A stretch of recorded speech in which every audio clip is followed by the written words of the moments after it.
All right, I think people are going to keep trickling in, but I'm going to go ahead and call the meeting to order. It'll take us a little while to get to the presentation.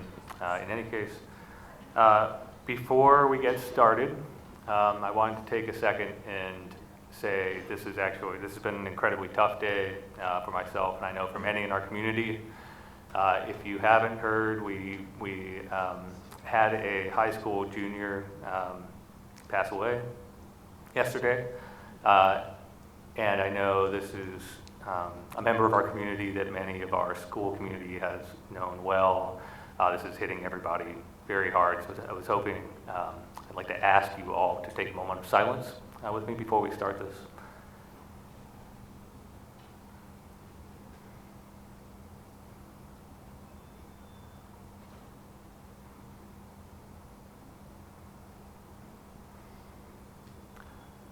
Thank you. And this is a stark reminder that, life is short, life is precious. All of our actions, we're all neighbors here, all of our actions affect each other in dramatic ways, and not everybody is okay all the time. So I just want to ask tonight, I know we're not going to agree on everything, that's way too much to ask, but if we could just keep comments and questions cordial, respectful. Again, we're all in this together. We're all neighbors. We're trying to do the best thing for the town. So with that said, thank you for coming. I appreciate you coming. I'll go ahead and call the special town meeting of December 10th to order. And if you'll all stand and join me in the Pledge of Allegiance, we'll get going. I pledge allegiance to the flag of the United States of America, and to the republic for which it stands, one nation, under God, indivisible, with liberty and justice for all.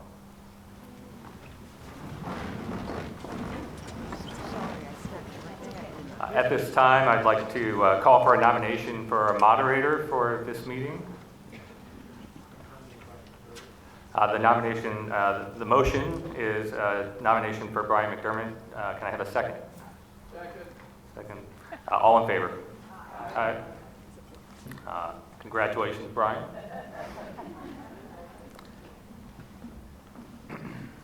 It sounded like a unanimous vote, but I don't think I got as many votes as I was hoping for. Thank you, Mr. Paul Hamas, for inviting me here tonight, and it's a great pleasure for me to moderate another town meeting. It's great to see so many residents of Avon participate in our local government and come out and support or voice your opinions, and with your vote even is commendable. So I thank you all for coming out tonight.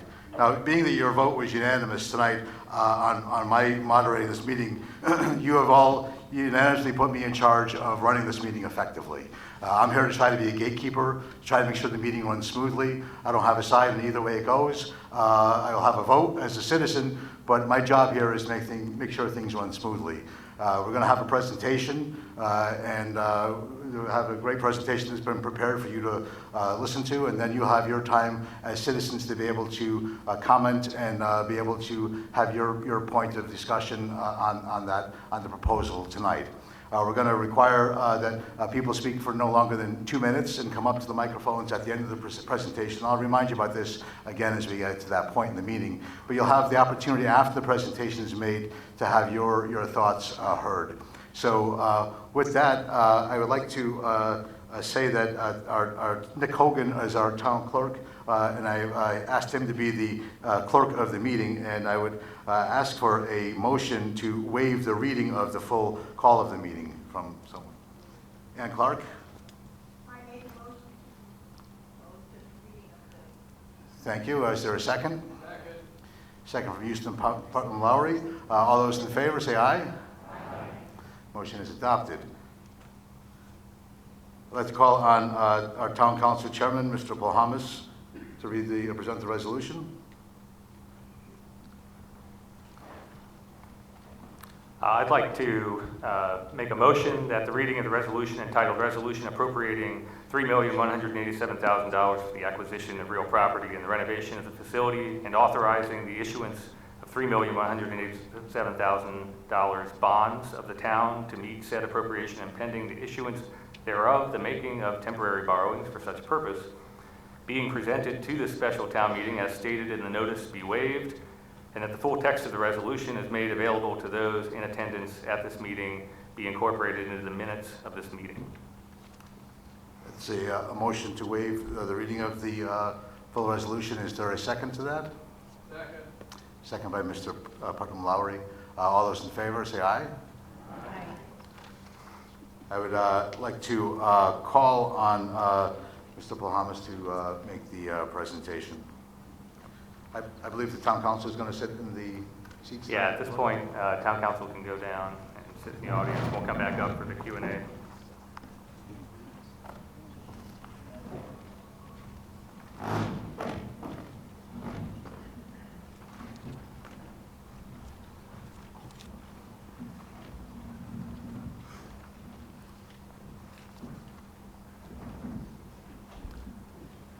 All right, thank you everybody again for being here. We can go to the next slide. So tonight's program, we're going to see an overview of the proposed property acquisition. We'll look at an overview of the estimated financial impact. We'll have question and answers, and then that'll all be followed up by a hand vote at the end. This hand vote town meeting format is charter specified. Per our town charter, we have a vote at a special meeting. It's required if the appropriation amount is greater than 1% of the current tax levy, but not more than 0.1% of the grand list. That corresponds to a $953,000 lower limit and a $3.2 million upper limit. Above that, it goes to referendum. Below that, it's a supplemental appropriation that requires approval by town council and Board of Finance. This particular project has appeared on the town council agenda beginning, I think, maybe late last year, 23, as executive session topics. It was a real estate acquisition. There's a need to discuss privately in executive session what we want to offer on it. And then publicly, out of executive session, this was present on the agenda, I think, starting in April of last year, and has been on the agenda for April, July, September, October, November, December. So, this kind of tracks the timeline of when this property came onto our radar, which is when this property kind of came up for sale, and tracks our investigation of the property and our assessment of the property to ensure that it meets our needs. So tonight's question is, shall the $3,187,000 appropriation and bond authorization for the acquisition of real property located in the town of Avon, Connecticut at 200 Fisher Drive, and renovation of facilities thereof be approved? To unpack that a little bit on the next slide, the question at hand is, do we go to bond to acquire the office building located at 200 Fisher Drive for use by the Board of Education as a central office? The price on that is $2.25 million. And then on top of that, to get the building into condition for our Board of Ed to use, the additional $900,000 or so will go on the bond as well. So to perform minimal renovations to the facility to meet the functional needs of the Board of Ed. So with that, I'm actually going to turn this over to Dr. Carnamala, who's going to give us some background on the existing Board of Ed building, and I think that'll be followed up by the town manager, Brandon Robertson, to walk us through some more details on the acquisition itself.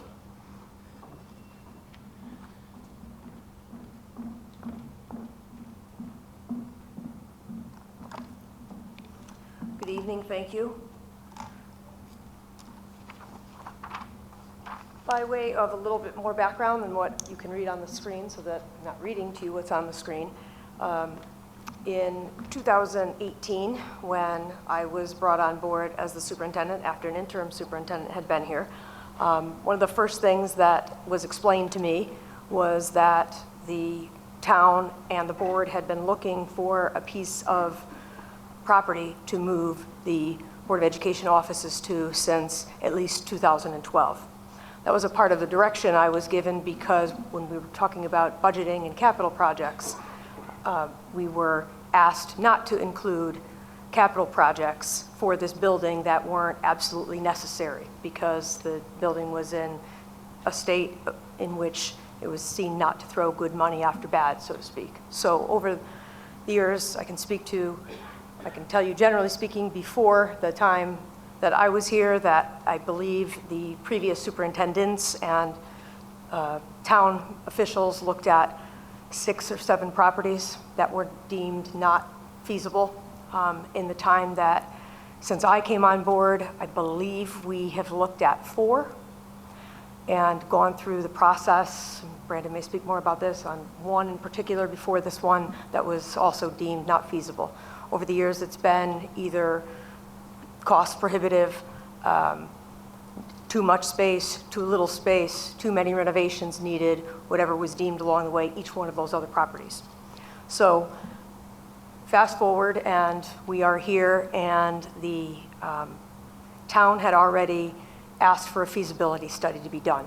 So an independent architectural firm and a mechanical engineering division came to go through the current location at 34 Simsbury Road to make recommendations about what to do with the property, whether to continue to fund repairs, to remodel, rebuild, repair, extend, add on, or to look for another property.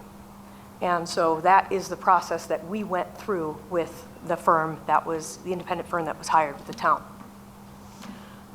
So again, fast forward, these are just some facts about the building. You see the square footage. Our square footage where we are currently is just over 13,500 square feet. It's almost equal between the upstairs and the basement. There is some space for one person in the basement. There's one part of the basement that we have sectioned off that's able to be utilized by an employee because we have remediation systems in place for the ventilation down there. The rest of the basement is mechanicals and the records and the servers. If you could go to the next for me, thank you. So as you see, I think we've talked about this before, the original building, built as a school, was built in 1879 and has had various additions and upgrades and repairs over the years. As we have been told, as a result of going through the independent investigation, which was obvious to us clearly in some ways when we've had to make some of the repairs to the building over the years, it requires a large capital expenditure to keep usable.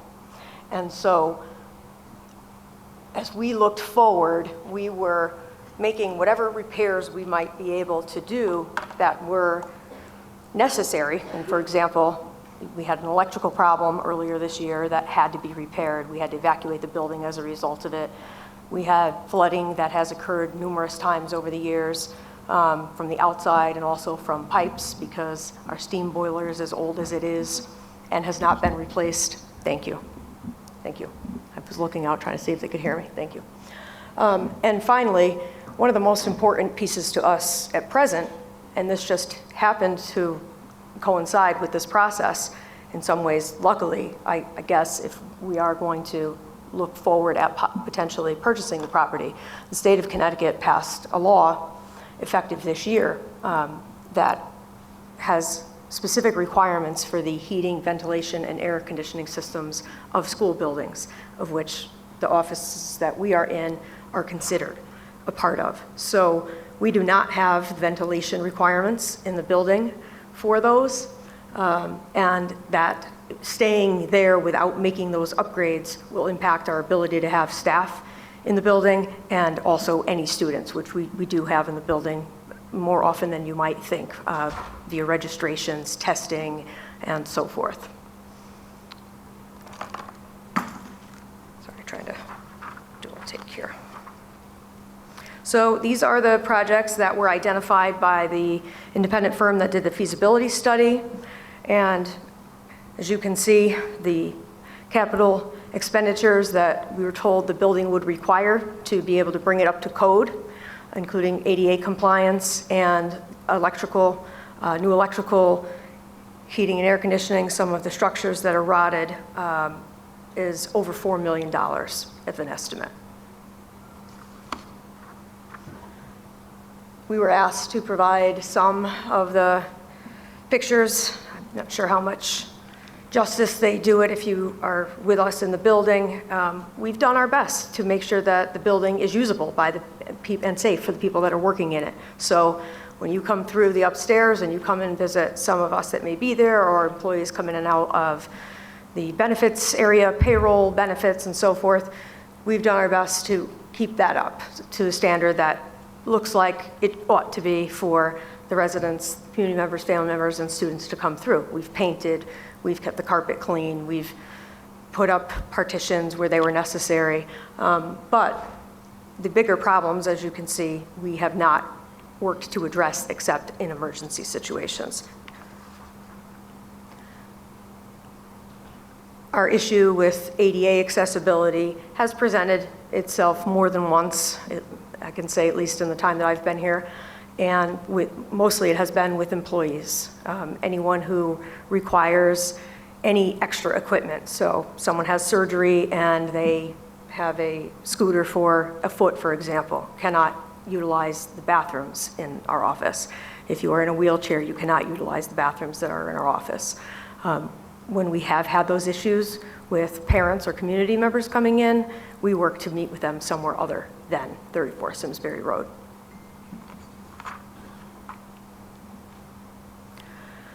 There's some pictures of the outside. I know I've heard from people, well, you know, why didn't we paint? Why didn't we fix some of the exterior? And again, this was because we've done our best to upkeep it, but the siding is quite old. There's asbestos underneath, and so we have been careful, one, not to disturb it, and two, not to spend the money on what it would cost to replace. That is another issue that we've had inside. For example, I mentioned we had an issue more recently. Within the past year, we've had to evacuate the building twice. One was due to the electrical panel with the water coming through it. Earlier this year, the second time was when we were actually attempting to make a repair to a leaking pipe, and someone came in to do that work and started doing the repair and exposed asbestos without realizing that that's where they were. So we had to shut down, we had to cordon it off, remediate it, and so on. It was done very quickly, luckily, but that's what we're facing when we do attempt to make repairs in the building also.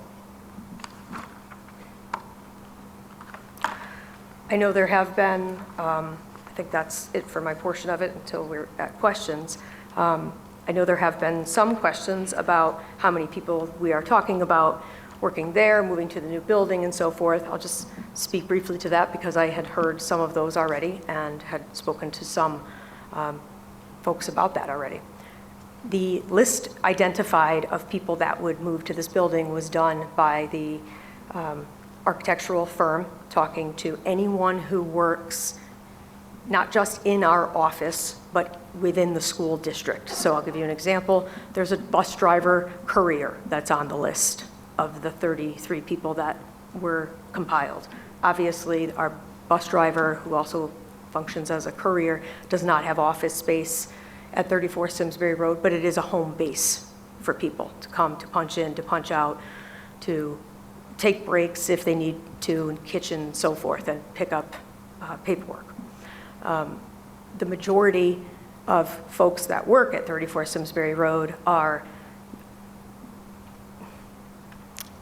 administrative assistants, secretaries who process paperwork, who process student records, who register students, who function as the board clerk, payroll, benefits, all of the business operations, all of the overarching student services for special education, transportation, our database maintenance and state reporting, and our two individuals that oversee IT. Just about everyone else is in and out of the building, whether or not we have offices. So as we look at the potential for movement at all, whether it's 200 Fisher Drive or somewhere else, what we are looking for is space that is usable, more usable than what we have, including for the records, As you saw up there a few moments ago, some records are required to be kept in perpetuity. Some are 50 years. Health records, for example, 50 years. Nursing protocols in perpetuity. Standing doctor's orders for students in perpetuity. So it's a lot of records, and many of them are on paper, and they are in file cabinets, in hallways, in the basement, on pallets, and we are working to maintain those records. We did look, I know this has been another question, we did look to find space in one of the schools. Most of us would prefer to be in one of the schools. We're out here most of the time anyway.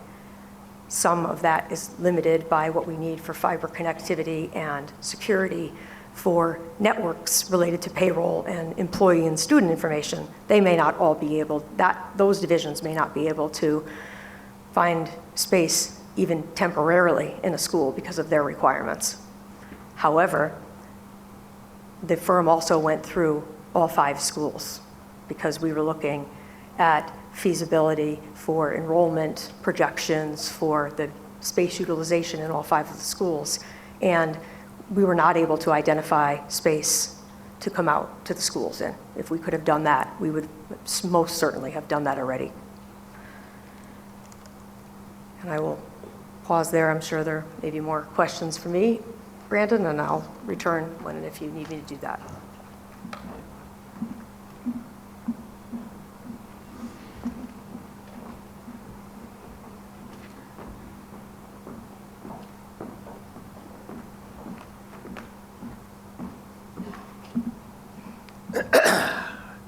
Okay, good evening, everyone. Can you hear me okay? Great. So I'm Brandon Robertson, town manager, and I've got the next couple of slides here to talk with you about some additional background and the different scenarios that we considered before coming to make the recommendation that I'm going to be talking with you about. But first thing, everything Bridget said is exactly correct. This project has been identified as a need for quite some time now. I'd go back a little bit further. I'd go back to 2014 when we had an initial study done on the building, identifying its various deficiencies and shortcomings.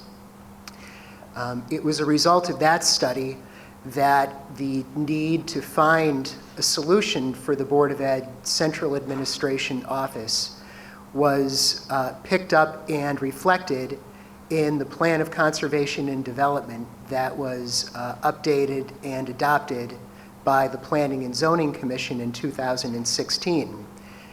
And for any of you who want to know more about your town, I can point you to no better, more thorough document than the Plan of Conservation and Development. It's got a lot of great information. One important chapter it has is all about public facilities. And the Central Administration Office was one of the facilities that was identified as being in need of some solution, whether it was new office space or a significant rehabilitation. So it's been out there for a long time. Next up, I'd just like to say a quick thank you to the superintendent and her team. The superintendent's team and the town team have really worked seamlessly as we've tried to identify the best solution for the town of Avon. Our thought has always been towards finding the best business solution that will meet the needs of the central administration in the long term. I'd also just like to quickly recognize the many consultants that have helped us along that journey. As you would imagine, we've had a lot of them. Architects, engineers, appraisers, attorneys. We do none of these things in a vacuum, and everything has some specialty associated with it. So as residents, and I'm a resident too, you can take confidence in looking at the work that's been done here, because it's not just the town staff, it's not just the Board of Ed staff. We've had professionals with deep experience in their particular expertise advising us along the way.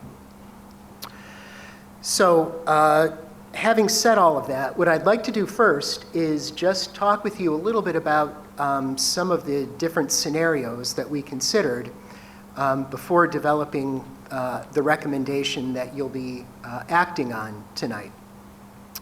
There were basically 4 that we started off with.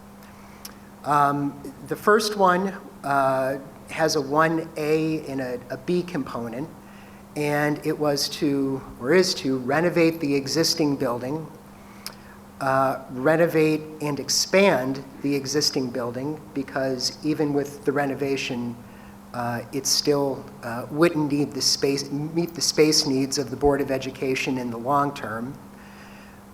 Build new on the existing site, lease a facility, and then number 4, purchase a pre-existing facility.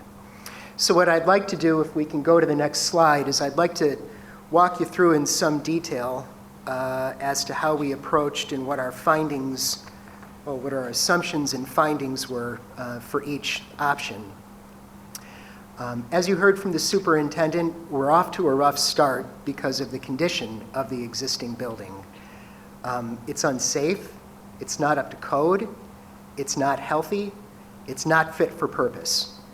And as you would expect with that as a baseline, it's going to require a very significant capital investment to get it to a point where it's usable. And just a very brief outline of the scope of work. We'd be looking at renovating in the existing footprint. Number 1, there's been significant water damage, particularly in the basement due to repeated flooding events. We're talking about asbestos remediation, removal of the finishes, significant drainage work to prevent future flooding, reinstallation of finishes, and the installation of a vapor barrier in the oldest section of the building, which dates back to 1879, which incidentally is the section that the superintendent has her office located in. Number 2, part of the scope would be correcting ADA accessibility issues. Certainly not a good look when we have a government building, a Board of Education building, no less, that has ADA deficiencies. So these tasks would include the installation of a new elevator, a new at-grade entrance, accessible restrooms, and an accessible path from the parking lot into the building, along with updated signage.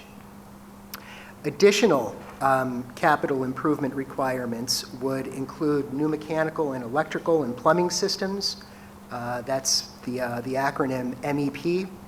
New roof, new finishes throughout, and a significant repair of the siding and exterior painting. That's the scope simply for renovating the existing building. Then we looked at renovating and expanding the existing building because, again, even with that renovation, they don't have adequate space for the future. So this would be everything included in slide 1. We would propose constructing a 7,300 square foot addition to meet the BOE's space programming needs. Again, includes all of the scope included under 1, but additional office space, additional meeting space, and a more efficient space configuration overall. So if we go to the next slide, and again, I want to just emphasize, this isn't the town of Avon, in a vacuum coming up with these costs. These costs have been estimated with an architect, professionally estimated. So what we have here is a side-by-side comparison, and if you can't see the fine print like I struggle with, These include a 4% escalator as these costs go back to 2023, and the temporary facility would be 10,000 square feet at a lease cost of approximately $19 a square foot.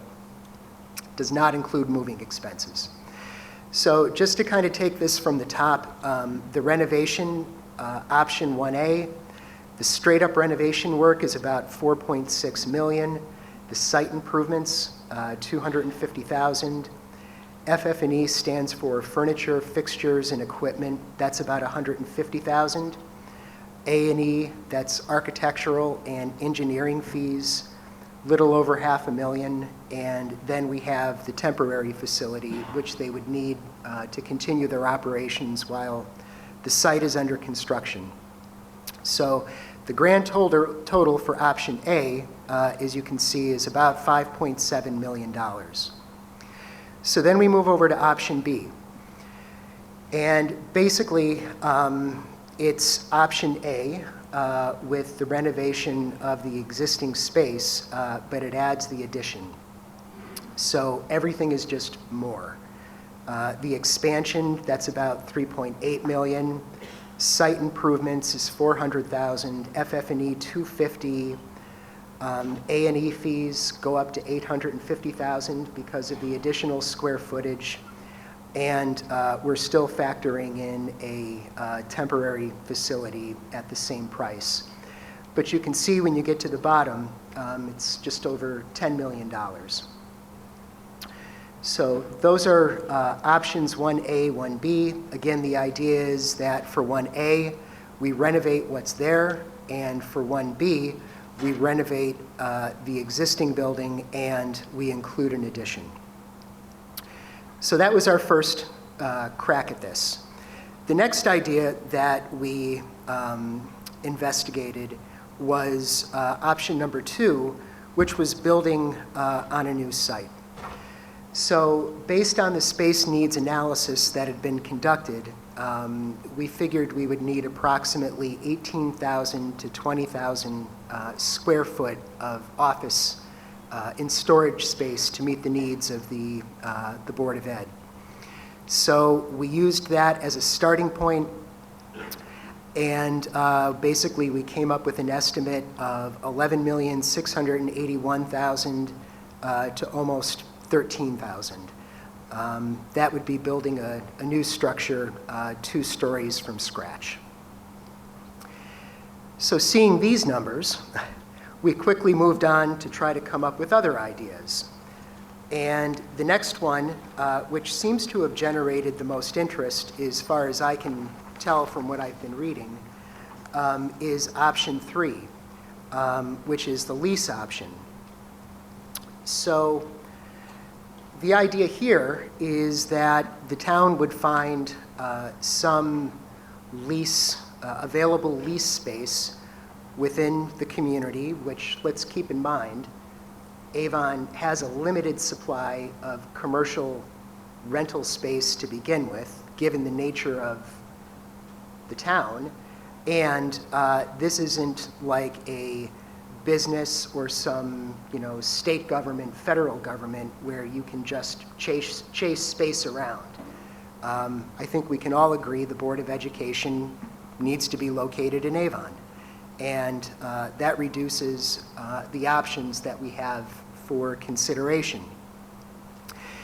So if we think about the math for what that would look like, the leasing space seems to go from anywhere between $19 to $21 a square foot. So just some quick math, we assumed that we would need 13,000 square feet. We'd lease that at $19 a square foot, and that would work out to approximately $247,000 a year. That's the basic annual, because it doesn't go away, charge for some space in town. What that doesn't include is any common area maintenance that the Board of Education would be responsible for, And importantly, it doesn't include any allowance for tenant fit out. And as you may know, it's very common to pass tenant fit out costs through to lessees whenever you're entering into a commercial lease. So whenever you look at that $250,000 or $247,000 a year, keep in mind that is recurring. That is every year. Keep in mind it's probably not fully loaded because we would need to include the capital cost of getting any lease space prepared. And also remember, in the future, it's going to go up because we're not going to be able to lock in a lease amount for more than 5 years, let's say. So you should assume that there's going to be an escalator. So the bottom line is, even if you use the $247,000 a year, you multiply that by 15 years, you have a sunk cost of $3.7 million a year. You have nothing to show for it. You've had access to space for 15 years. No capital asset. Any capital that the town had to invest in tenant fit out is gone. So important to keep in mind. So the lease option, we gave it careful consideration. We gave all of these careful consideration. But candidly, whenever we thought about our objective, which is to make the best business decision for the town, or to be able to propose the best business decision for the town on a long-term, sustainable basis, the lease option wasn't it. So then we moved on to the option number 4. And the option here was basically trying to find an existing, and I hate to use this term, but kind of a gently pre-owned facility that would meet the space needs of the central administration. And we looked at a lot of properties. We had professionals that were helping us with site selection. We toured properties. Some of them fell through for various reasons, whether it was price, whether it was lack of interest on the part of the owner. But I will say this, and I think anybody who was with me on those walkthroughs will agree that the building at 200 Fisher Drive really fell into what I think is the Goldilocks zone. Building's in great shape compared to what we saw.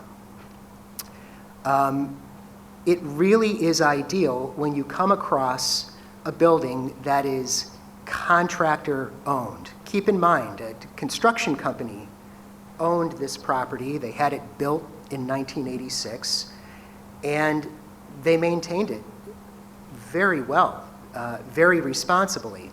And the reason we know that is because not only does the town and the building department have all of the records from inception, from when the building was built, but as you would expect and hope, as residents looking at the town to ensure we did our due diligence, we had it evaluated. We had several professionals look at the mechanical systems, look at everything from top to bottom, code compliance, you name it. And with very few findings, nothing significant that would certainly give us any concern about acquiring the building, it got a really clean bill of health. The building measures a total of 20,908 square feet. It was built in 1986. Doing all of the space needs analysis, as you look at, the inside of the building, it basically has 2 floors on either side of the atrium.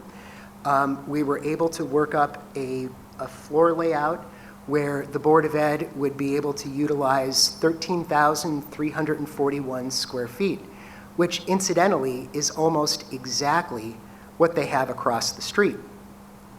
The problem with what they have across the street is that it's not safe, and a good portion of the basement is unusable because of the water incursion. So they move across the street, occupy the same amount of space, but here's the other really nice thing about this building. It's got 20,000 square feet, and it comes with tenants. So the 7,000 approximately square feet that are left over are currently leased. If the town acquires the property, we will assume those leases, and I'm going to show you in a minute what that means for the finances. Briefly, what it means is that we have a revenue offset coming in to help pay for the maintenance and upkeep of the building. So that's 200 Fisher Drive.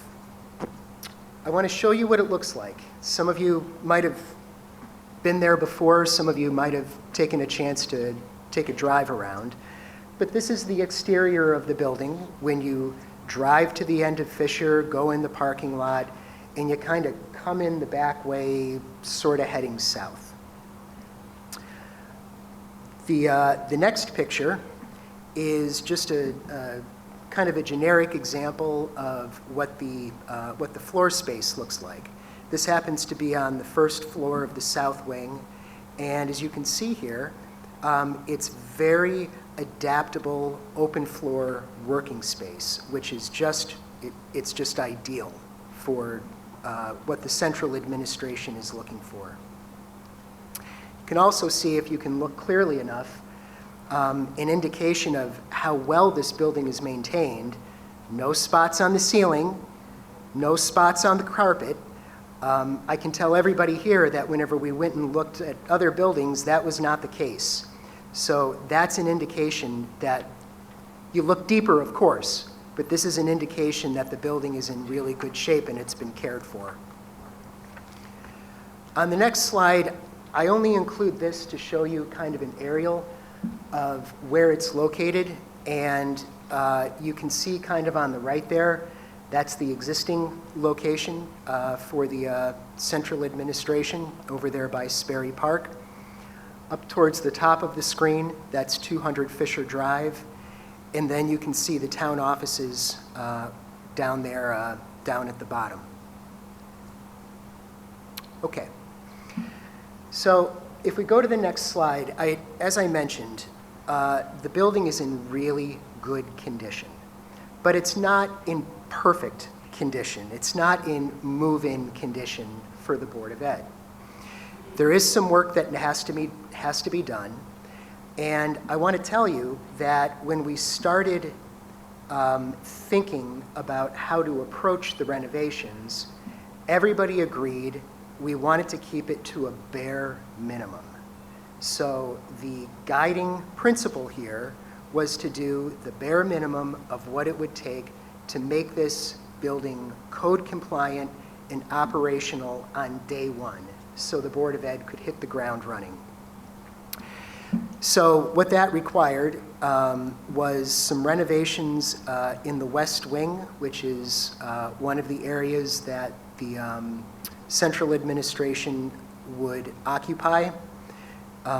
We are including selective demolition of drywall partitions. There are some situations where they need floor-to-ceiling walls, basically. Construction of new interior full-height partitions, modification of HVAC, an addition of an ADA-compliant single-use restroom, new paint and carpet tiles throughout the renovated area, and then downstairs in the south wing, we need to widen an entryway so that it can work for the IT department. So again, we really worked hard with our consultants and experts to keep the cost of getting into this building and making it immediately usable to the bare minimum. So on this next slide, what you see is what you're voting on tonight. What you've got up top here is the purchase price for the building, and that's the agreement we have with the current owner for for buying the building. It's $2,250,000. I did see something floating around that the town is paying more than the appraised value. That's not true. We would never do that. This is the appraised value. And anybody who cares to see the appraisal is welcome to it. Going back to the first full presentation the town council had on this project on September 11th, I mentioned several times, all of these documents are public and anybody is welcome to look at it. So the $2.25 million, that is the purchase price. The $63,800, that is a portion of the debt issuance costs. Our plan would be to issue general obligation bonds for this purchase. And these, the financing costs include things like a financial advisor and all of the processes you have to go through to access capital markets, bond counsel, for instance. The site improvements, as I told you, we tried to keep it as low as we possibly could. That number is $653,654. And finally, we have another line item for information technology, which is $219,546. So all that adds up to $3,187,000, which is below the amount that would be required to go to referendum. That's why you're here tonight voting on this by hand. Okay, so next slide. I want to show you kind of the revenue expenditure projections.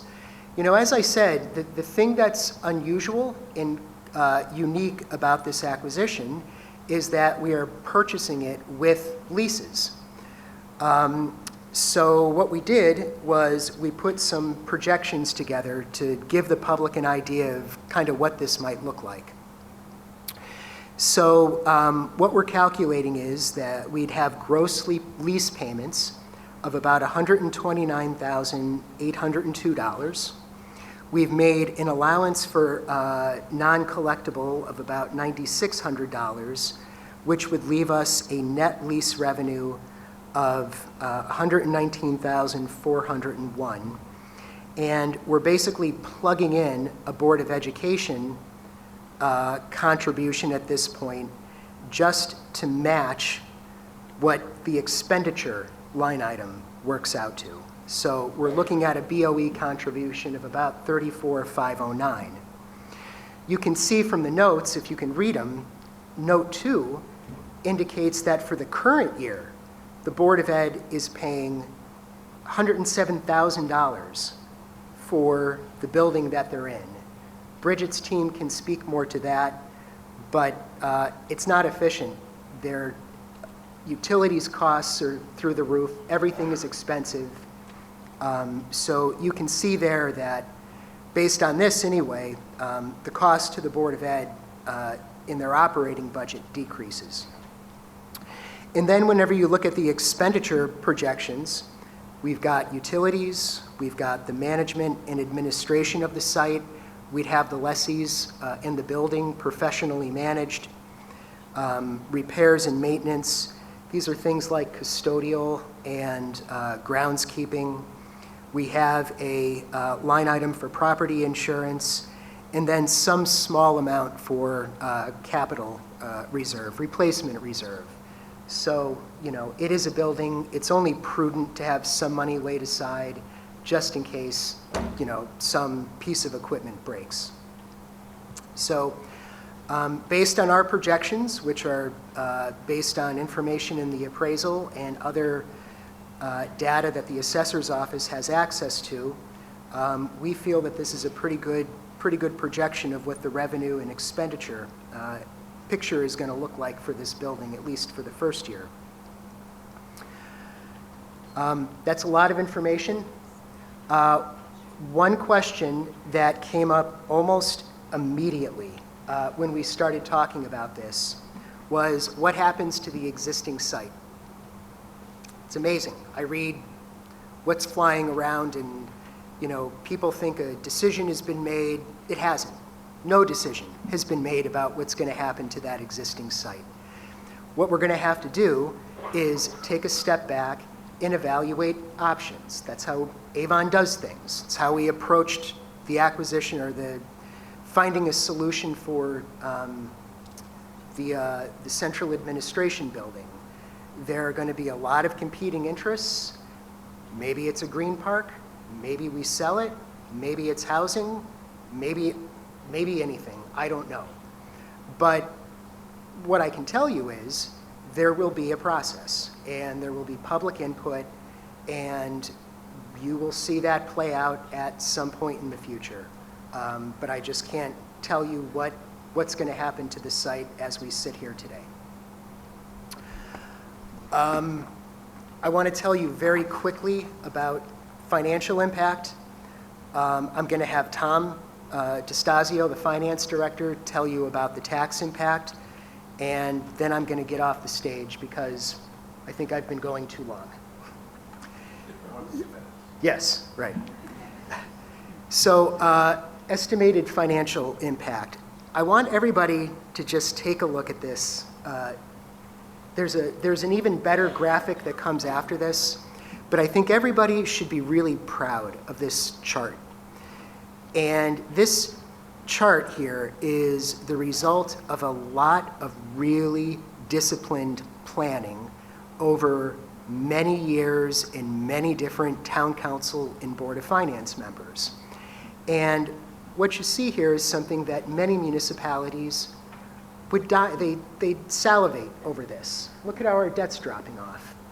For the current year, the year we're in, fiscal year 25, we've got a total debt load of $2.8 million. By the time we get to 2035, that debt load is down to $219,300. We've been very careful in the past about the debt that we've taken on, and Avon has always been very aggressive in terms of getting the best rate possible, which is where our AAA rating comes into play, and paying it down as quickly as reasonably feasible.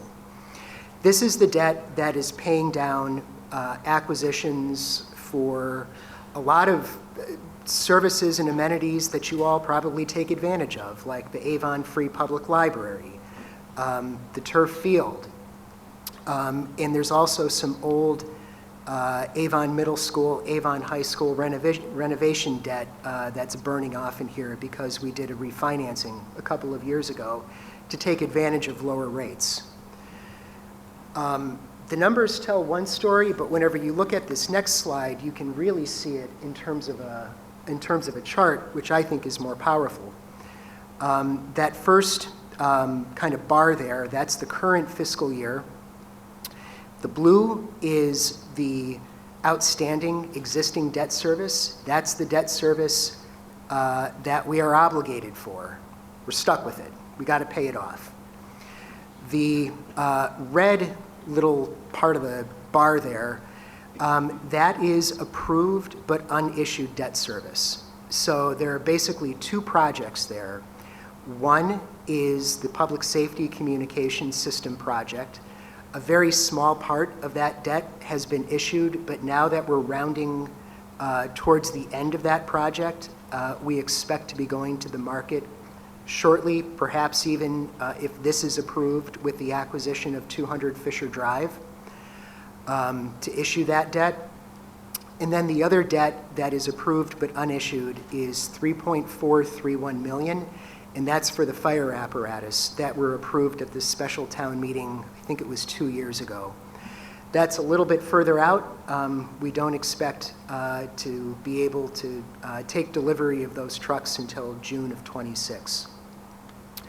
So what you can see here is that in 2028, even with existing debt that's approved but hasn't been issued, and the acquisition of 200 Fisher Drive, we have a really nice drop in our debt service. In fiscal year 26 and 27, you can see for both of those years that we have a blip, right? we have a plan to manage the blip. A couple of things to keep in mind. One is, through the good stewardship of the Town Council and the Board of Finance, we have set aside some reserves for future debt service, recognizing that we may have a blip like this on the future. And rather than burdening the tax levy with that additional debt, we could apply a one-time reserve on fund balance specifically for debt service to pay it down. Perfectly legitimate strategic use of a reserve on debt service.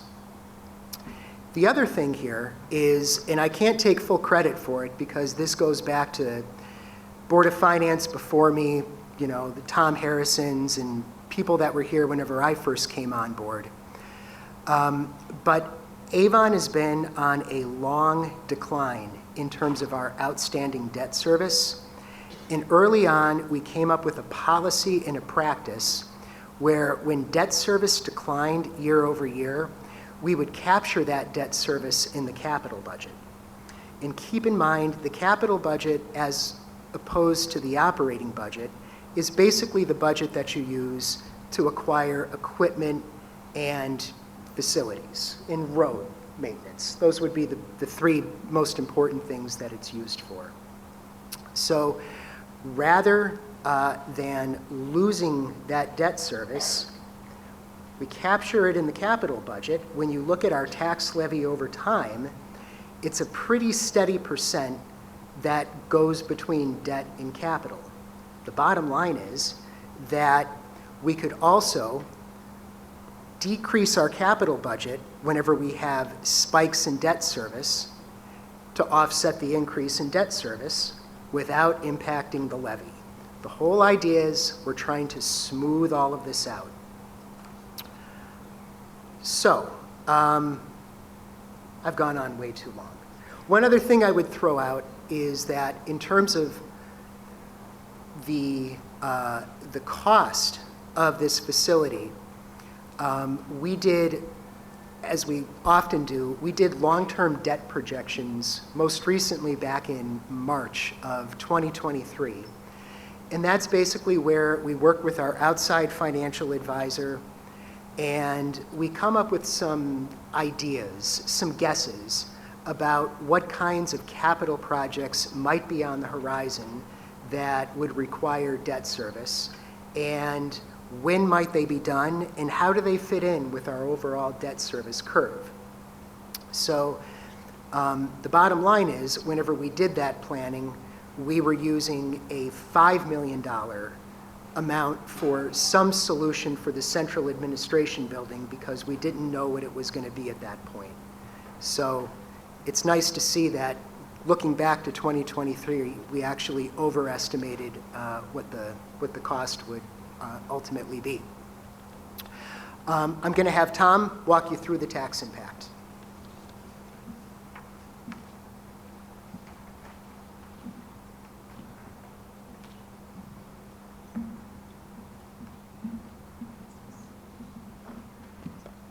All right, thank you, Brandon. And as Brandon mentioned, my name is Tom DeStasio. I'm the finance director for the town, and I will take you through the estimated tax impact of this proposal. And basically what that's trying to show you is ultimately for an individual taxpayer, how much will this proposal cost based on your property tax assessment. And so I'll start by just mentioning that these are in fact estimates. So we don't know what these figures are at this point in time, so we've made some underlying assumptions. One assumption would be based on the structure of the debt that we're going to issue and the assumed interest rate. And so for this purpose, for the example shown on this slide, we have made the assumption that we would issue 15-year bonds with level principal payments on an annual basis at an interest rate of about 4.2%. We also had to make an assumption as to what assessed value we would use for the sake of illustrating the estimated tax impact. In this case, we have selected roughly median value of property value, and we've also included about $40,000 in value associated with motor vehicle or personal property. So just think of like a median value home with maybe 2 cars or something of that nature. Ultimately, that translates to about a market value of $425,000, which would be a taxable assessment of $325,500, or 70% of the estimated market value. Finally, we had to make an assumption as to what the grand list would do over the course of the next 15 years in which the bonds would be paid down. So we made some assumptions as to how that grand list value would change over that period of time.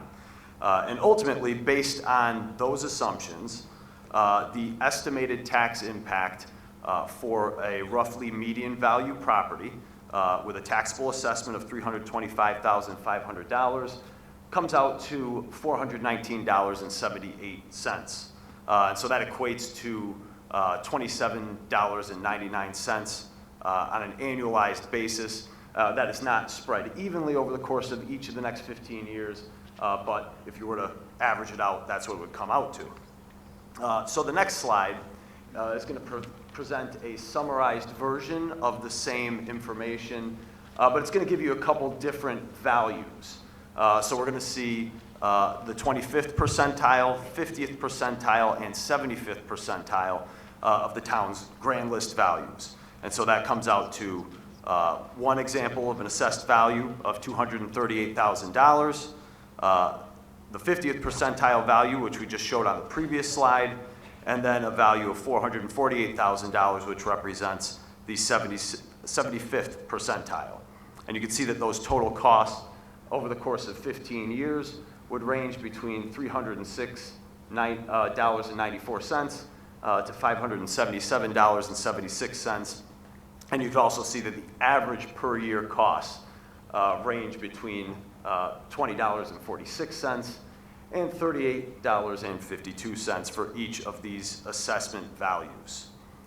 Finally, the last slide pertaining to tax impact just illustrates how you can apply a calculation to estimate what this would cost for your property tax assessment.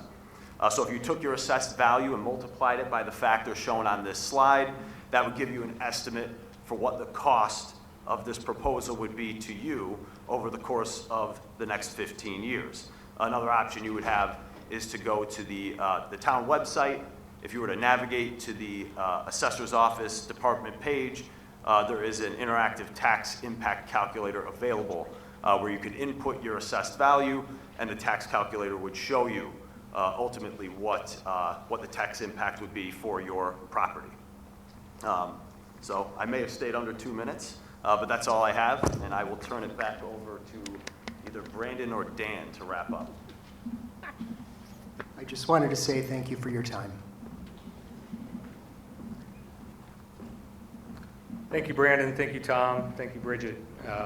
I'll keep this pretty short to wrap things up, since I know we're ready to move on. But you know, so this is something we've been talking about for quite a while. I want to thank the Board of Finance. I want to thank the Town Council. I want to thank town staff for bringing these options forward. I think it's remarkable in today's day and time that this was a unanimous decision between the Board of Finance on the Town Council. We all agreed this is the right move. I hope you see why after seeing this presentation. The current state of the building is, and moving forward with the current state of that building is untenable. Improving that building is going to be more expensive than the proposed purchase at Fisher. So, thank you for coming. I hope you support the vote. And let's go ahead and move on to questions. At this time, I'll have Town Council come back up.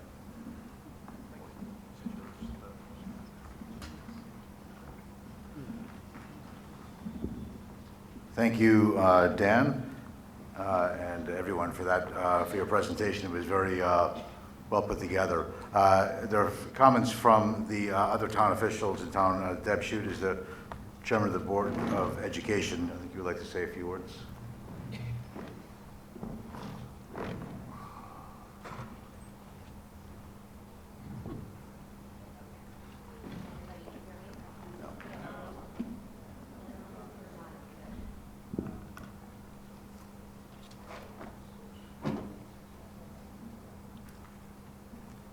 Can you hear me? Okay. All right. Thank you. I am Deb Shute. I am the chair of the Avon Board of Education, and I wanted to take this opportunity to at least share our perspective with you so that you got the third board's input on how this has gone. As you heard through the presentation, this is a project that has started back as far as 2014. I was elected in 2015, and so ever since I have served in this role, we have been talking about trying to solve this problem.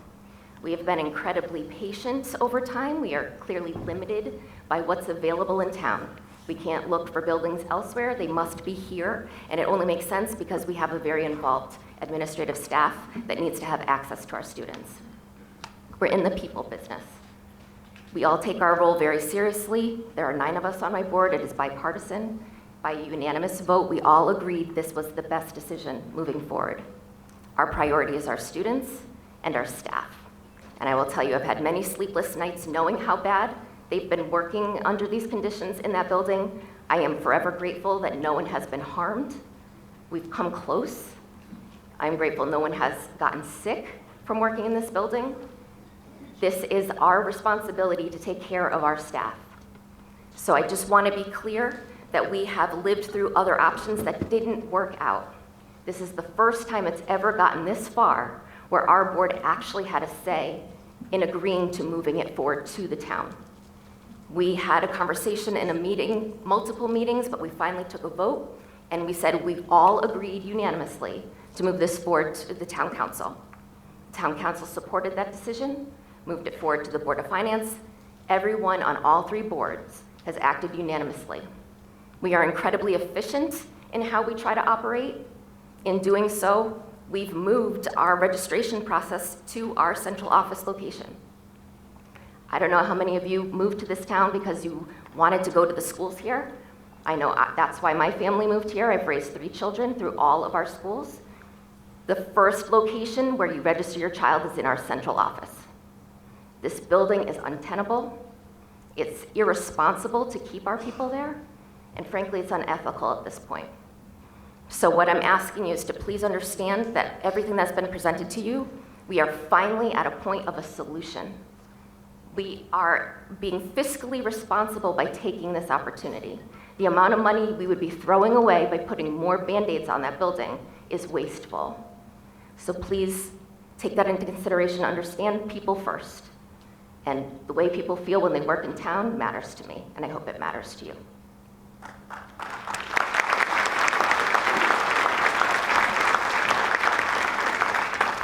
Thank you very much, Madam Chair, for that and for those comments. Are there any other town officials that we want to address? Houston? Well, I'm Deb Schute's predecessor on the Board of Ed. I am the current chair of the Board of Finance. Everybody has said, and it's true, that the Board of Finance unanimously approved this. In terms of history, the building was built slightly after Lincoln was assassinated. Sorry guys, history lesson. It doesn't owe us anything anymore. Times have changed. What worked in the 1860s doesn't work in 2024. So we considered it, we unanimously approved it, and we would request that you approve our approval. Thank you. Thank you. Mike, I'll give you the 2 minutes to speak now. I think Houston spoke for the Board of Finance, but if you wanted to say something on behalf of the Board of Finance? Just on behalf of me as a citizen, so I'll take 2 minutes if you wanted to. If you could just then wait a minute so that I can just talk about the guidelines for what we're going to do going forward. As you can tell, we have a pretty packed house tonight, and any of you have seen me moderate a town meeting before. I try to be incredibly fair and allow as many people, everybody speak and have your say. So with this many people here, I have no idea how many of you intend to speak. We don't want to be here all night, but we want to be here to hear every person that wants to speak and have your say. This is what a town meeting is about and what it's for. So we're going to ask you, if you want to speak, to line up at either of the two microphones on either side. When it's your turn to speak, you will get a 2-minute opportunity to speak for the first round. You will be invited back to speak after everybody has spoken for the first round. If there's more opportunity for you to say more or add more commentary, you have a second round to do that and going forward with that. So it gives everybody a fair opportunity to get their say, and not one person is monopolizing the microphone. When you come up to the microphone, we ask you to please state your name and your address. The town clerk will be taking record. Sorry? Yes. Please say your name and address slow and clear enough that the town clerk may pick up what you're saying. We're asking that registered voters, you have gotten a green tab, I don't know what these are called, but you got your green bracelet, paper bracelet, that you are checked in as a registered voter of the town of Avon in good standing. This discussion period will only be open for registered voters within the town of Avon to give people here a fair assessment of doing that.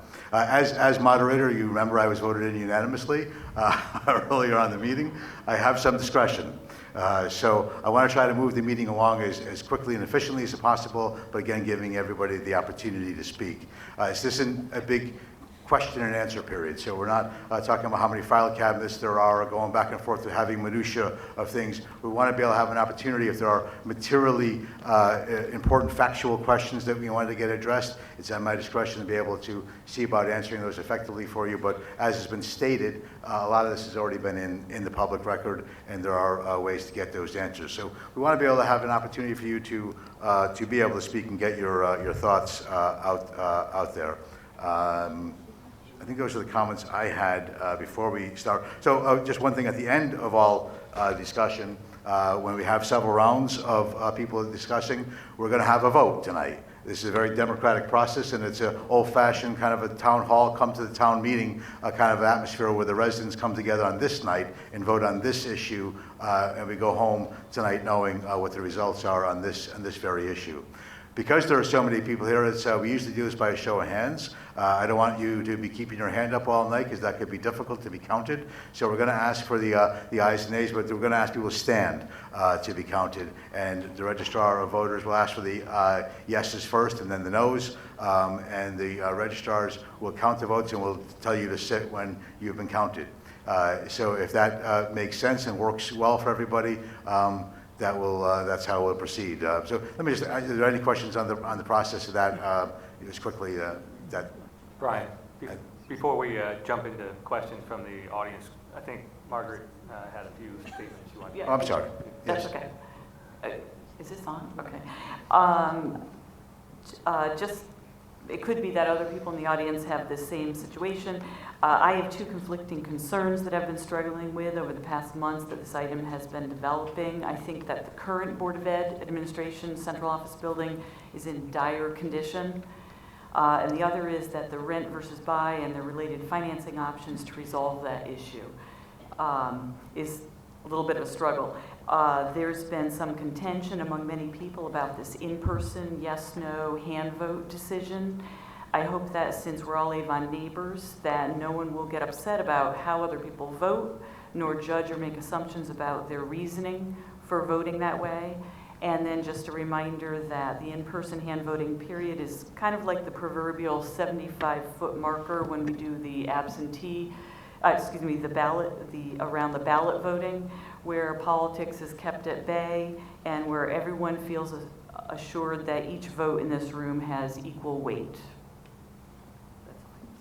With that, I will open up the discussion. The floor is yours, so please line up at either side of the microphone. Micah Rousey had been lined up first early on, so please, Micah, go ahead. And state your name and address for the record. Micah Rousey, 129 Is that Stagecoach microphone on? Road. Am I? Yes. Yeah, I think Right. I can hear. So I just had a couple of points that I wanted to make to the people. Avon residents own their home at a percentage of over 80%.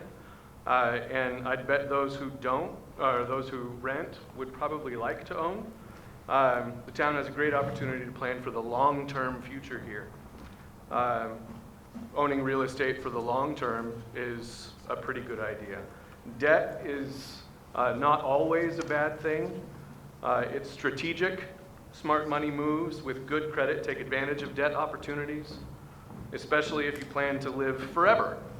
I know I'm not going to live forever, but the town should plan to live forever. This also showed the cost of the building in all of the residents over the next 15 years. So rather than all of the residents today having to burden the cost of this, the debt allows it to be the burden of the Avon residents over the 15 years. So people who move out won't have to pay for it anymore, and people who move in will. And the biggest reason residential property taxes went up so much is because of the decline in commercial property value. It's a real good opportunity, a real good time for the town to make this move. So like Brian said, I am on the Board of Finance. I'm the Secretary of the Board of Finance, and I've seen this presentation now 4 times. And I've been convinced, just like every member of the Board of Finance from both parties, were convinced that this was a good idea. So I encourage a yes vote. Thank you. Thank you very much. Yes, ma'am?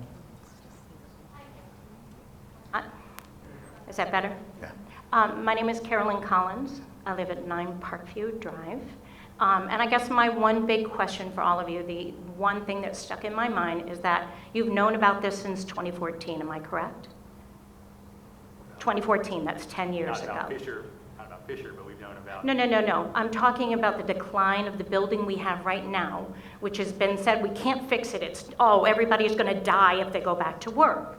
So you've now made it to that point where there's no other choice. But when you look at what you could have done over 10 years, I'm sorry, I live in the part of town that likes to hang on to their money because I don't get much. So at this point, you just raised my taxes by a lot. Your assessors has assessed a house that was built in 1960, over $65,000 more. I haven't done like anything to the house. So I'm paying more taxes, and now you're telling me I need to give out more. When you actually look, if you had sat and said, okay, well, at this point, why don't we start saving? Why don't we put it in our budget? So that in 10 years, when the building, or if you're going to do like a rent for 5 years, correct? And then you save for 5 years, and then you can actually have the money, rather than, I'm sorry, am I bothering you?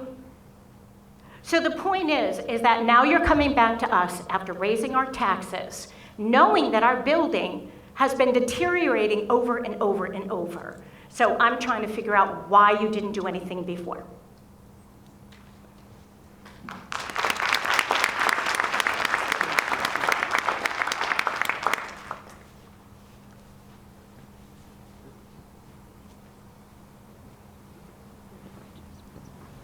Catherine Rogers, 13 Monroe Lane.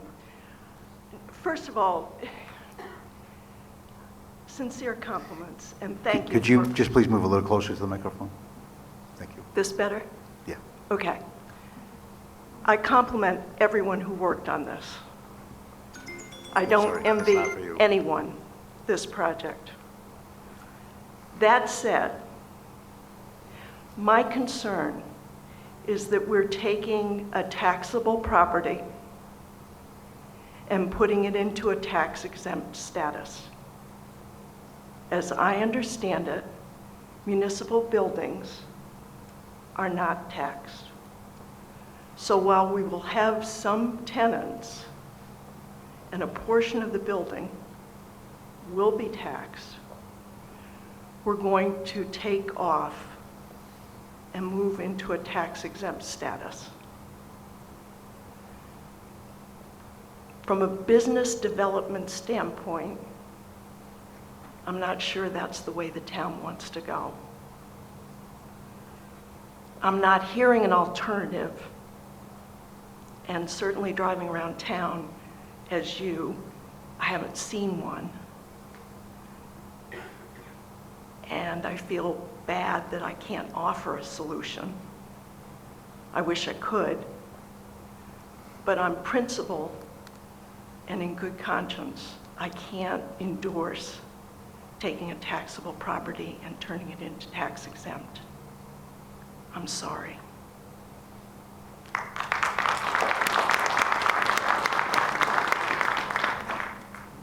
Hi, I'm Sue Henneberry, 488 Huckleberry Hill Road.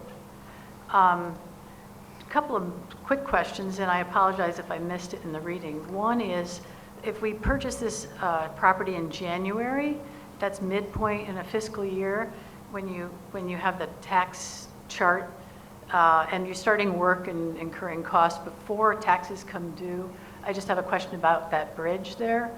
To tax, it's like, are we getting 6 months free? And my other question is there, clearly your presentation was detailed enough to convince me that if this isn't a priority right now, we will incur more debt. And we budget by priority, so to the previous speaker, why didn't we do this? I'm sure it was on the capital budget plan each year, but there are priorities that come up. Some are unfunded mandates, and they're listed in here about different kind of code things we have to do. So we do our best with budgets here. I'm a former Board of Ed member. I know how that works. So here we are. Our priority is we need a functioning building. The current one doesn't meet that need. My question, though, is there an urgency besides the building age? Is there a competitor in trying to buy the Fisher property? I think we're going to leave some questions, and most questions, as rhetorical. Okay. Because this isn't, we can get into the back and forth of those things that aren't going to materially change the fact of what the vote is before us. So I'd like to leave some of those questions as rhetorical questions. You make your case, Yep. and so you make good questions, and it's a good case for the voters to make a decision based upon those kind of rhetorical questions. Consider the timeliness. Thank you. Thank you. Yes, sir. Peter Andrews, 128 Mallard. Just two quick comments. One is I find it somewhat interesting that the amount we're talking about financing keeps us under the level of having to go to a town referendum versus a vote here in a small audience. Obviously, there are people who work at night. There's people who don't like to drive at night. There, all the different situations. So, that's just a quick comment. The other thing is, I'd just like it registered that I'm opposing the fact that in tonight's vote, anyone who's on the payroll of the town of Avon is allowed to vote due to their conflict of interest.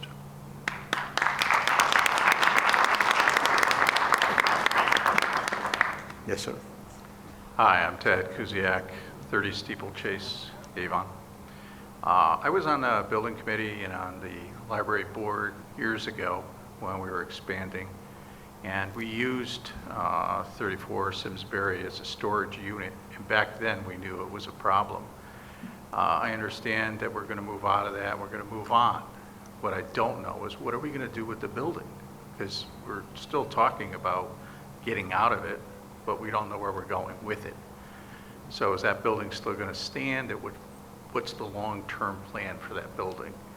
And my second, I guess it's a rhetorical question, is I would have liked to have seen the loss of the revenue, the tax revenue, as part of your presentation to show that if we did rent for 5 years, continue to take in that revenue from tax, what would that have done for us down the road, moving into that building, buying it? Thank you. Brian, Yeah, Dan? I know the lost tax revenue is going to keep coming up, so my understanding, and please correct me if I'm wrong, Brandon, but I think revenue from this property was on the order of $40,000 a year, $45,000 a year. What we're going to be taking in lease payments far exceeds that. It's $125,000 as planned right now. So, I mean, it's something we've thought about. It's a legitimate, case against this. It is taxable property coming off. So, but again, with the way this is structured, where we have tenants, I think it's something we can manage. I would just also add to that, I think the portions of the building that are going to have commercial leases will be taxable. So it's not going to be a net loss, lose the majority of it, but it will still generate some tax. Yes, sir.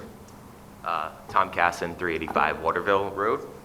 Thank you for everyone for being here tonight. Just a question on how the information was being presented. For the lease, it looked like it was presented over like a 5 to 15 year cost of the lease to get to the, I think you said 3.7 million, but the revenue and cost projections were only presented for fiscal year 2026. So I was just curious to know, do we feel like the revenue projections for 200 Fisher are going to offset the expenses like you saw in 2026 for the duration of the 10 to 15 years, or is there going to be additional cost of ownership and management?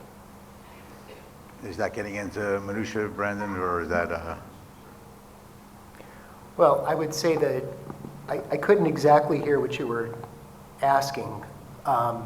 It's hard to go out too far with those projections only because the town doesn't know what it's going to do with the leases. So let's say, for instance, that we get 5 years out and, you know, the Board of Ed does a study and finds that it can free up space that's at a premium in the school system by consolidating, you know, non-instructional functions in this building. So that may be something they want to do that would have an impact on lease revenue coming in. So that may get to a part of your question and how it's so hard to, you know, it's hard to go that far out. Yeah, no, I understand that, but it just seems like, so then for like the 10 years, if we're saying the cost to do the purchase and then the renovations, and then there's going to be an additional management expenses over the next 10 to 15 years, when we're comparing cost to lease over the 10 to 15 years and cost of ownership, it seems like we're not including the managerial cost, the operation cost of owning, you know, a 20,000 square foot building over 10 to 15 years. And then when the public's now trying to compare the prices of leasing over 15 years or ownership, it seems like the cost of ownership is not being presented or factored in, and that could be. That was your timer, actually, so that's good. You can go back again in the next round, too, to ask more. Any other questions or comments, rather?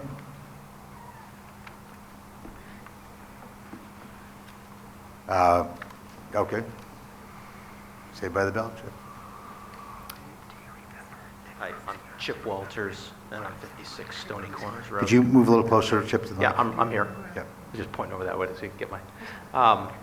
I have two things. One is, when we were going through the budget debate, there was a lot of conversation about sort of excess interest that's been earned and is expected to be earned in the coming year, and that's sort of productivity of our tax dollars that we've paid in. And there was hesitation to actually apply those to the budget rather than hold them out. Are we going to offset some of the cost of this building with some of those reserves or some of that excess capital or excess interest that we've earned as a town to pay down that price so you don't have to go out to the market with more debt? That's one question. I don't know if anybody wants to address that now, if that's being So considered. right now, the plan is no. The interest income in excess of anticipated 1.25 million of that was used last year to pay down the levy, which is why we got down to a 1%. Part of the reason we got it down to a 1% levy. The remainder of that, in large part, is going into paving, which we find to be the most equitable use of that money. Everybody benefits from the paving. Where, you know, our pavement management consultant recommends we spend on the order of 1.8 million a year. Okay. So, all right. So that money could come out of there, Yep. but then the tax levy would have to go up to make it up for it. So. Thank you. The other part of my question is, you talked about the overall debt service, what we expect the debt levels to be in that based on this, but there are other huge projects in the pipeline that are going to drastically boost the debt of the town, particularly some of the roadway projects that we've got coming up that the town council is putting forward as well. And it would be great if we could understand what that's actually going to look like for us, because that's going to drive taxes way higher than this project. And Thank so you, to Chip. do Those that are great separately, questions for the budget meeting not coming up include as well, but thank you for those, Fine, thank those you. questions. I believe you, you were here first, okay. Go ahead. Hi, Donald Brown, 32 Pine Tree Lane. Having heard the presentation and the commentary from some of the other residents and the information that's been presented tonight, as a taxpayer, one of my largest concerns is, since this building has been dilapidated and so decrepit, how many other town buildings have not been maintained? I mean, I believe the first person to ask a question referenced the date of 2014, and we've heard what a disaster this building is. If this project was to go forward, how do we know that maintenance isn't going to be neglected at other facilities? It's going to cost us even more money down the road, because money now spent is cheaper than it is later.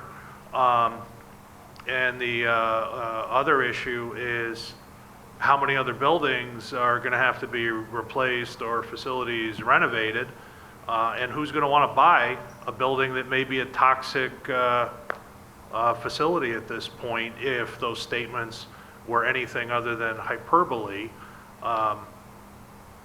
Because the municipality is exempt from a substantial amount of the laws that would ordinarily govern, say, a outside builder coming in, or is the building just going to be given away or repurposed for storage?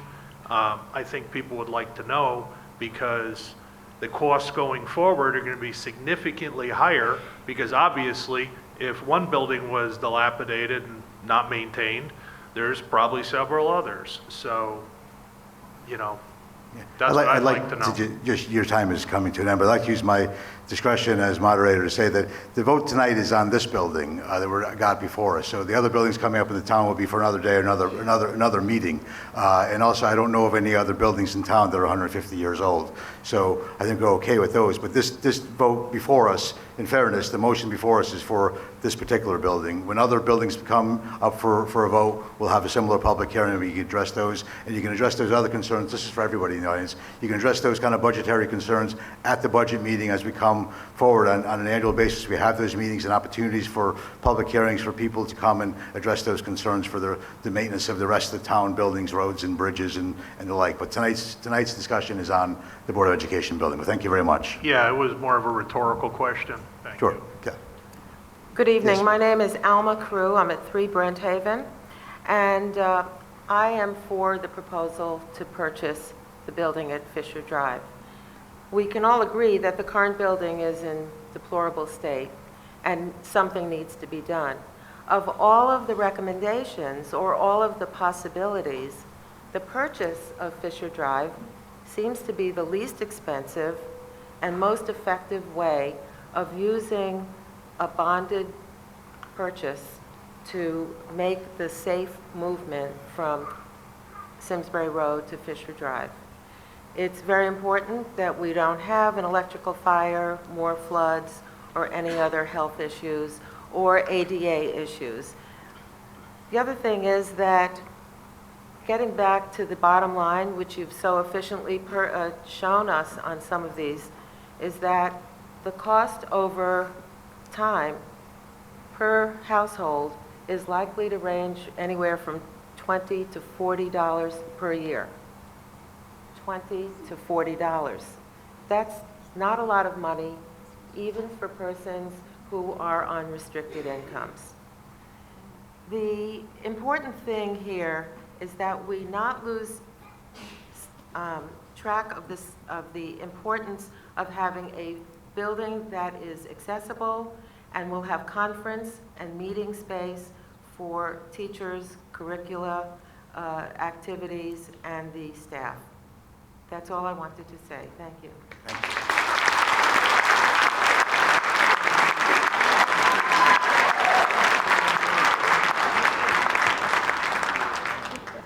Hi, my name is Erin Sullivan. I live at 20 Guernsey Lane in Avon. I guess this is just more of a rhetorical question, but if we don't approve the purchase today and the town needs to renovate the existing facility at a higher cost, Will that cost be spread out over the same 10-plus years? And what will be the impact on our town budget if we have to absorb that in a shorter window of time? Thank you. Yes, Laura? Hi, Laura Young, 57 Hitchcock Lane. We've lived here for 18 years. I'm a former Board of Ed member of 8 years, and I just want to address a couple of things. One, the capital budget has existed in time and space for more than going back to 2014, but some people might not understand that it's a revolving document with priorities that end up moving ahead of others. So while it's true that this may have been on the radar for a long time, and there are renovations that need to be done, there are other things that come up that end up prioritizing what happens in a building that is already, as has been pointed out by my former colleague, going back to a very long time ago, in the age of Lincoln. Yes, there are things that can be done to that building that might bring it up to code, but it is beyond. The way that it's built was a long time ago. That does not prevent water from coming in from underneath, from above, where the roof is. It is so bad, I can't even describe it for the people who haven't been in it, who have to work there. And it is not ADA compliant, and it is shameful. It is a shameful thing that we have not made it the priority that we could until now. We are making it a priority now.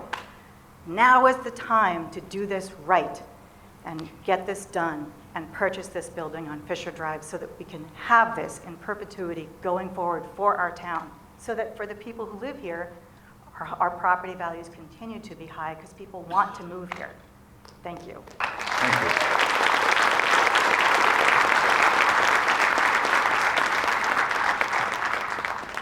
Are there any other comments to come before the meeting tonight?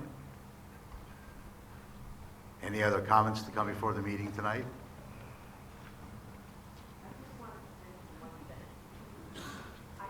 Yeah, you got to come to the microphone and state your name and address the record. No, you don't have a loud enough voice. But anyway, I That's used to better. teach school in New Britain.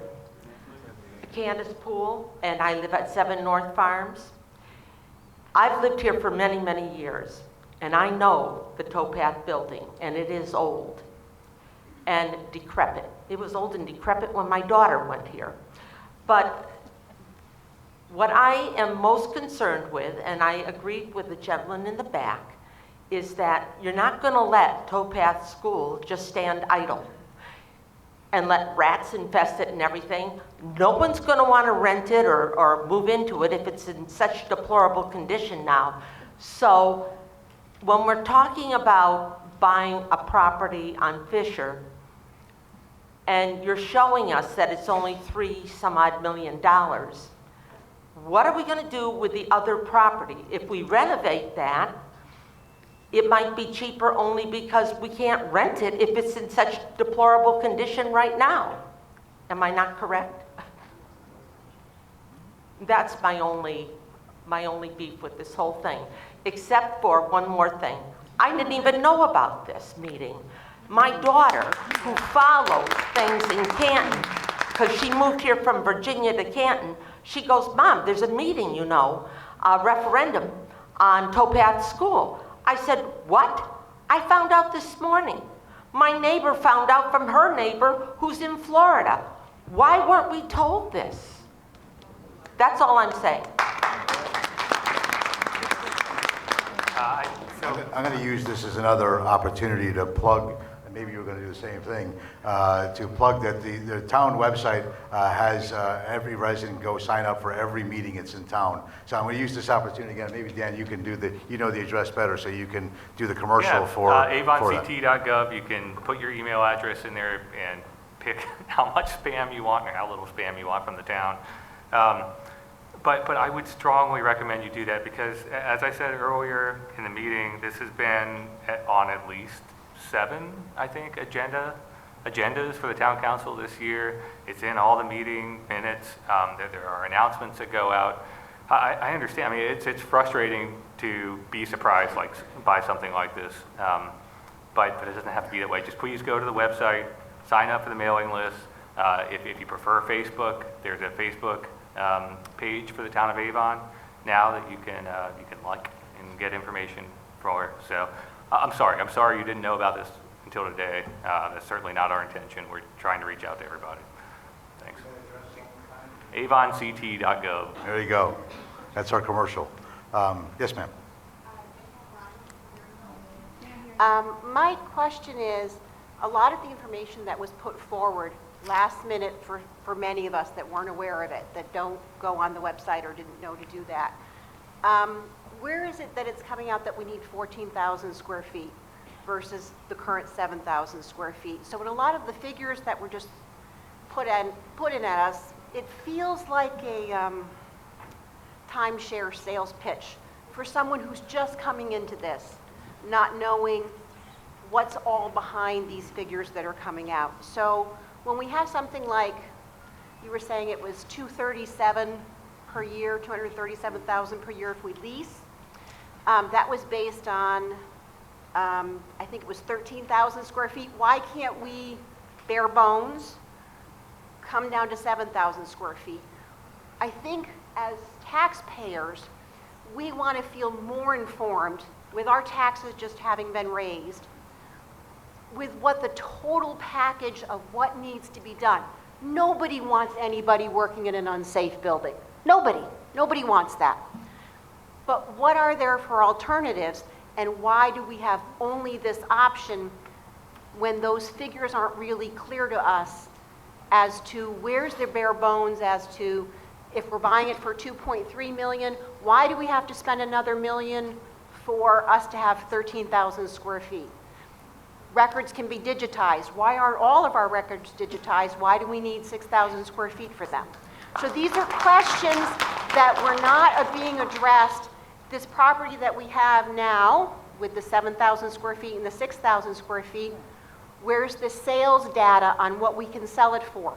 Where are actual estimates for repairs? Not a study. I'm sure we can get 10 people to come in and give us estimates. I think as taxpayers, last minute, you have background information that we don't, that we need to understand. Your time has come, but thank you very much. Yes, sir? Pete Zanini, 17 Forge Drive, Avon. What I'm asking is, how come the asbestos hasn't been corrected prior to, say, now? That question, that remediation should have been done 40, 50 years ago. And if you're concerned about, the people there, that should have been done a long time ago. And the other thing is you can't rent it or sell it until that asbestos is taken care of. That's all. Thank you. Are there other comments to come before the meeting? Are there any other comments to come before the meeting? Yes, sir?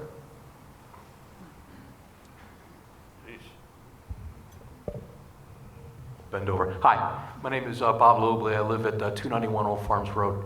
I've just been listening to some of the comments, and I agree with some of them, some I don't.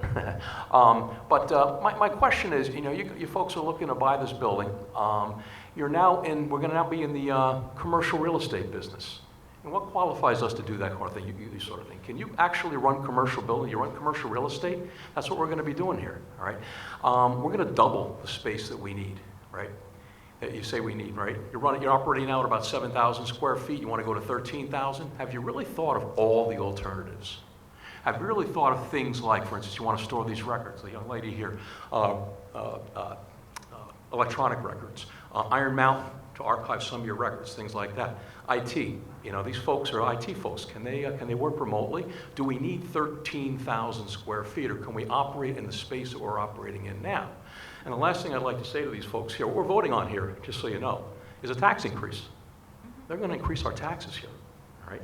So are there other alternatives, and you really, really thought through all the other alternatives and the way to keep the cost of this down, that maybe doesn't necessarily involve getting involved in the commercial real estate business and buying a building, Is there anything else that we can do? It's a lot easier to find a smaller space than it is to find a larger space.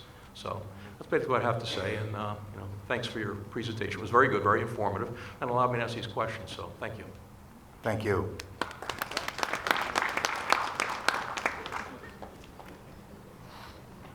Heidi. Zachra, 17 West Ridge Drive. I almost feel like I'm in a time warp, and maybe it's me. I know it was presented that the building was deemed basically a building that couldn't be and shouldn't be improved at all. It would be a waste of money through the years because of the asbestos, et cetera. And I feel like your presentation has answered and given us all the different options. And it just seems to me that the option of Fisher is the way to go. It's, in the long run, everything you've said has made sense.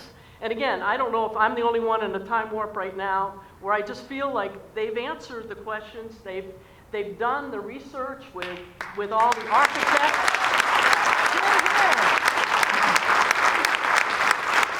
They've had the architects, you know, if it was a closed, if they were trying to pull something over on us, they would have done it themselves. But they opened it up to all the architects and all the experts out there. And this is what they've come up with. So I appreciate the work all of you have done, and I hope most of us agree that it is the way to go. Thank you very much. Thank you.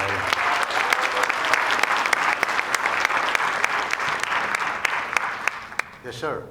Kurt Johnson, 42 Oak Ridge Drive. I don't, you able to hear that, Nick? Kurt Johnson, 42 Oak Ridge Drive. Can you lift the microphone up a bit? There is the, Sorry, I'm short. there you go. Okay, so this question's been asked 3 times now, and no one's answered it. Very thorough presentation. Bridget, you did a great job, as always. I was very impressed, and quite frankly, I'm going to vote yes. But I feel like this question needs to be answered. It's been asked already. What are you doing with that building? There's no way with the asbestos, the condition in the building, that anyone's going to be able to repurpose that after we've moved out of the building. What's going to be done with the building? I got a feeling that you're going to come back to the well and say, in order for us to raise the building, it's going to be $1 million. And oh, by the way, we came to a decision, and now we have to add it to the budget or review it. I believe that question, just in fairness, was answered in the presentation by... No, he said that at this point, it's under deliberation. They haven't made a decision yet, and Correct. they're not going to move forward. Right. With all of the discussions that you've had on the board and all of the review of the costs and the expense, I'd like to know as a taxpayer, are you going to come back to us and say, we're going to need $1 million to raise that building because it's completely useless. We can't use it for anything. No one's going to buy it. No one can occupy it, and we can't have a purpose for it. I believe that was what he had mentioned, Brandon, if I'm correct, that was in his presentation. It was answered. I know it was asked a couple of times, so that's why I'm entertaining it to be able to be fully addressed, because it was addressed in the presentation, that anything that will happen to that building in the future will come back to a similar discussion or a similar process. Why isn't it built into the cost of the move? That is a cost now for us. As taxpayers, that building can't be used. We've already identified that as a fact. I'm not going to have a go back and forth on this, but the question was asked and answered. So it wasn't answered. It was pushed down. Sir, we're going to agree to disagree over 4 seconds left of your 2 minutes. You can come back again, but the question was asked and answered. So thank you. It's all right. You can deny. Are there any other questions to come or comments to come before the meeting? Any other comments to come before the meeting? Any other comments? I asked 3 times, by the way. That's why after the 3rd one, that's the time's up. I see him coming down. So that's what we'll continue on to that. But yes, sir. Hello, Mike Collins, 9 Parkview Drive. Could you please give your name and address for the record? I just did. Oh, I'm sorry, I didn't hear that. Mike Collins, 9 Parkview Drive. Thank you. Just going forward, let's hypothetically say the building purchases. Seems to be a lot of, I understand the old building, it's old, it's been deemed, you guys known about it for a long time. Didn't know if it was something, if it was considered historic because of the age, and why nothing was done to keep it, preserve it. 2 is that there seems to be a lot of fiscal irresponsibility with these buildings, that we're just doing minor things, not when these budgets are coming up for what is needed for the years, why aren't certain things factored in? Certain expenses like, hey, this year we're going to put a new roof on it, or we're going to do this, or we're going to try to fix this. I get it, some things may not be able to be fixed. But it just seems like, I know when I buy a house, let's say it's brand new, 20 years, I need to put a roof on it and probably some windows. So in going forward with this, we're gonna drop another $1 million to renovate it. How long is it gonna be? Where's the phase 2 where we have to actually dump more money into it? Because they're not gonna fix everything. They're gonna renovate it to make it salvageable and usable and safe. Yeah, I get it. Nobody wants to work in an unsafe building, 100%. I don't know, I drew a blank, I'm sorry. Thank you.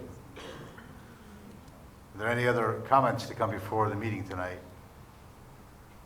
Are there any other comments to come before the meeting tonight? Are there any other comments to come before the meeting tonight? Seeing none, we close the public comment period. The question will now be on the vote. What I'm going to do now is I'm going to read the question that we'll be voting on in full, and then we will do the yeses and noes on that. We're going to start with the yeses. So after I read the question, we call for the yeses. All the yeses, please stand up. Do we have clerks to be able to count the vote? That was above my pay grade, so I don't know. Is it? Yeah, right, okay. So I'll ask for the yeses, so please stand until you're told to sit, so that you're officially counted. No, not yet, sorry, Simon didn't say. I want to read the question first, so we all know what exactly we're voting on. After I call the yeses, you're counted, you can sit down, then we'll call for the noes, and the noes can stand, and we'll count for the noes. Fair enough? Hearing no objection, I will go with that. Shall the $3,187,000 appropriation and bond authorization for the acquisition of real property located in the town of Avon, Connecticut at 200 Fisher Drive and renovation of the facilities thereof be approved? With all the yeses, please rise.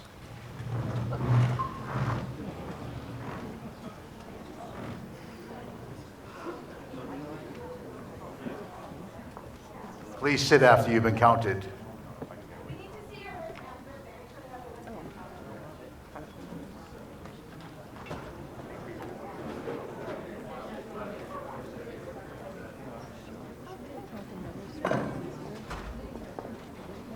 Please sit after you've been counted. How do you know if you've been counted? They're going to come right point at you. You're going row by row.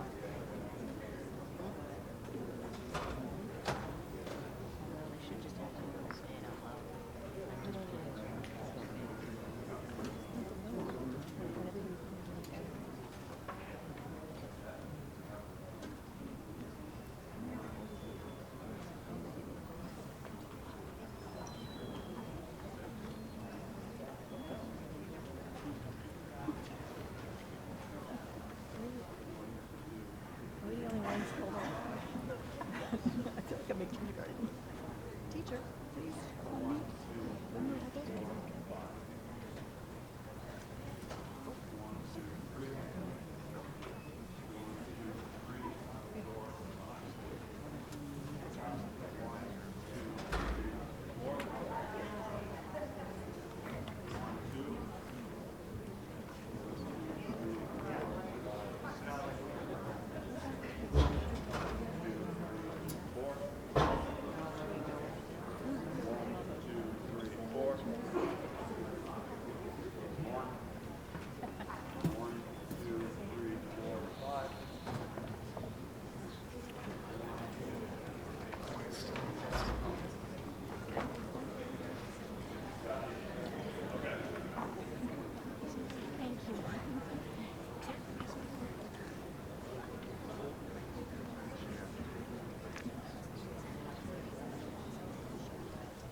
Okay, all the yeses have been counted. Can the noes please stand?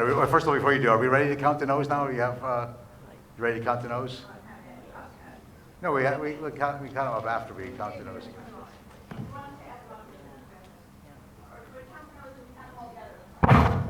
I think I'd rather count them all together after, so we can, just put those sheets in the side and we get a new sheet out for the noes. So all the noes, please stand up and sit down after you are counted.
Just one.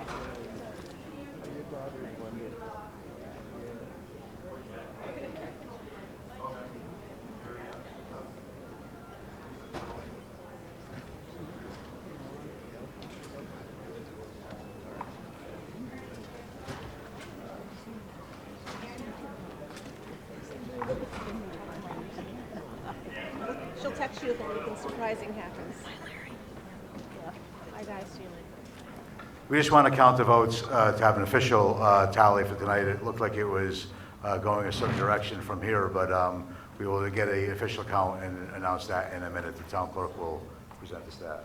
So bear with us.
Does anybody want to sing a song or tell a joke while we're waiting? Any Christmas carols?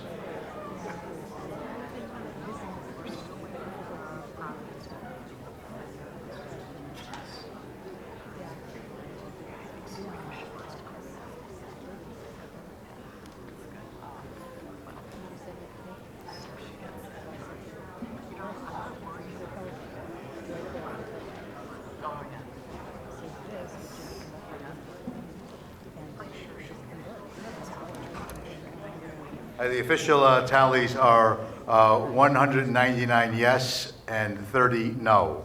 So the motion carries.